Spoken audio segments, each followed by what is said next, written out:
Ouais, c'est une belle soirée sur ce plan-là. Et c'est vrai que quand on veut marquer 2 buts qui sont les 99e et les 100e buts sur commande, c'est toujours très très compliqué, surtout contre une équipe comme celle de Nice. Mais Alex l'a fait. Bon, je pense que ses partenaires ont tenu à faire en sorte qu'ils puissent le réaliser sur ce dernier match. Et c'est très valorisant pour Alex et puis aussi pour le club qui l'a formé, pour l'entraîneur qui l'a fait jouer et puis pour tous ses partenaires qui ont pu savourer avec lui ce 100e but. Même si l'égalisation nous est apparue un peu triste parce qu'on aurait aimé gagner largement ce match. Avec Alexis, les joueurs que vous avez connus ici, Alexandre Lacazette, il est à quel niveau? Bon, c'est un des tout premiers, bien sûr, avec non seulement cette qualité technique qui fait que les joueurs de cette trempe marquent beaucoup de buts, mais en plus avec une maturité qui fait qu'ils sont capables de les marquer saison sur saison. Et donc voilà, c'est certainement un des tout meilleurs joueurs que l'Olympique Lyonnais ait formé à ce niveau.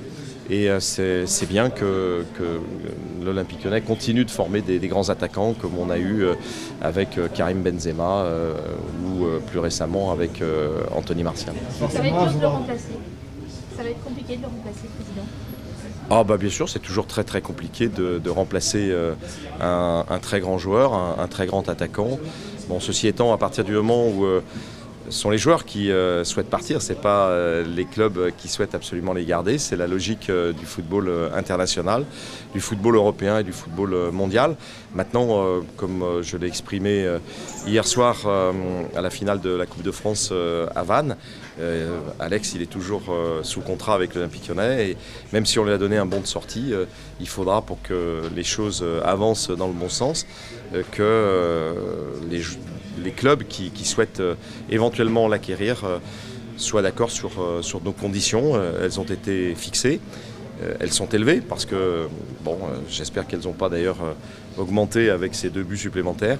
Mais ceci étant, voilà, pour le moment, il y a simplement un accord verbal entre un club et un joueur, Alexandre Lacazette, de le laisser partir si le club qu'il nous aura présenté, que nous connaissons tous, accède à nos demandes financières. Quelles sont ces demandes? On peut connaître ces demandes? Non, c'est des choses sur lesquelles vous n'avez aucune notion des choses et donc c'est bien sûr, ce sont des choses qui doivent rester confidentielles, d'autant plus qu'on n'a pas de certitude qu'elles puissent être mises en route et en forme et donc voilà, simplement comme Alexandre me l'avait demandé, j'ai accepté je dirais d'avoir une sorte d'exclusivité avec le club qu'il a choisi. La contrepartie de l'exclusivité, il faut que les conditions que nous avons fixées soient atteintes et évidemment, si elles ne sont pas atteintes, l'affaire ne se fera pas. Est-ce que vous avez déjà commencé à discuter avec l'Atlético ou pas encore? Il y a eu 2 contacts déjà, mais qui pour le moment n'ont pas permis, je dirais, d'être complètement en ligne sur ce que nous souhaitons. Et par ailleurs, vous le savez, l'Atlético a un sujet fondamental, c'est que pour le moment il est interdit de recrutement. Donc c'est bien de rêver, mais il faut aussi parfaire toutes les obligations. Et pour le moment, il n'y a pas d'accord parfait ni avec l'Atlético, ni avec le TAS, puisque pour le moment le club est interdit de recruter. Président, est-ce qu'une page s'est tournée ce soir, que d'autres départs vont suivre et que forcément l'OL présentera un nouveau profil, une équipe changée, une nouvelle équipe?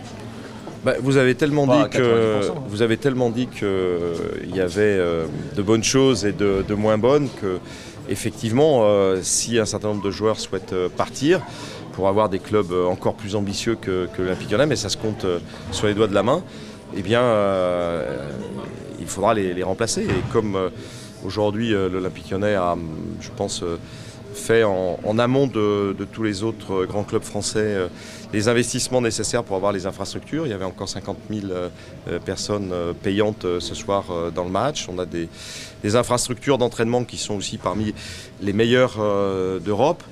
On a une académie qui est parmi les meilleures d'Europe. Eh bien, il faudra continuer d'imaginer que si certains doivent partir, d'autres encore plus importants devraient arriver.